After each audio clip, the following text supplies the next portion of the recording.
బయట టిఫిన్ ఏం తింటారులే అని చెప్పి ఇంట్లో టిఫిన్ రోజు చేస్తూ ఉంటే మా అమ్మాయి ఏమో ఏంటి మమ్మీ రోజు దోశ ఇడ్లీయేనా నాకు చాలా బోర్ కొట్టింది అని చెప్పి అన్నది. మరి ఇంట్లో చూస్తే ఏమీ లేవు, నా దగ్గర ఇడ్లీ పిండి మాత్రమే ఉంది, ఇలా కాదు దీన్ని తిక్క కుదర్చాలి అని చెప్పి వెంటనే మా వదిన తీసుకువచ్చిన గుంత పొంగనాలు అయితే ఆ ప్యాన్ గుర్తొచ్చింది. ఇక ఆలస్యం చేయకుండా ఆ ప్యాన్లో అయితే ఇలా గుంత పొంగనాలు అయితే పోసేసాను. అవి ఓన్లీ అలా పోయడమే కాదండి, కొంచెం బీట్రూట్ ఉంటే బీట్రూట్ని తురిమి దానిలో మధ్యలో పెట్టేశానండి. చూడడానికి ఇలా కనిపిస్తున్నాయి, చూడడానికే కాదండి తినడానికి కూడా చాలా బాగున్నాయి. అలా పొంగనాల్లో గుంత పొంగనాలు వేసేసరికి కలర్ఫుల్గా భలే వచ్చాయండి. ఇక బీట్రూట్ కలర్ అంటే ఇక చెప్పక్కర్లేదు, ఆ కలర్ అంటే ఇక సూపర్గా ఉంటుంది.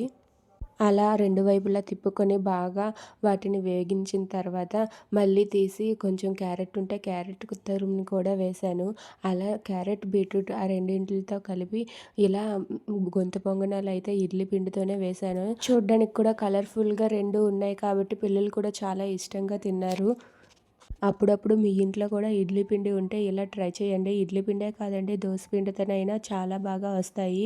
ఈ పొంగనాలు అనేవి అంటుకుంటాయేమో అని మొదట్లో భయపడ్డానండి, కానీ చాలా పర్ఫెక్ట్గా వచ్చాయి. ఎందుకంటే లాస్ట్ టైం ఒకటి ఆర్డర్ పెట్టినప్పుడు అస్సలు వచ్చేది కాదు, అంటుకుంటే వచ్చేది కాదు, పూర్తిగా మాడిపోయేవి. కానీ ఇది మళ్ళీ మా వదిన మా కోసం ఆర్డర్ పెట్టింది, చాలా పర్ఫెక్ట్గా వచ్చాయండి. చూస్తున్నారు కదా, ఇలా తిప్పితే అలా తిరిగిపోతున్నాయి.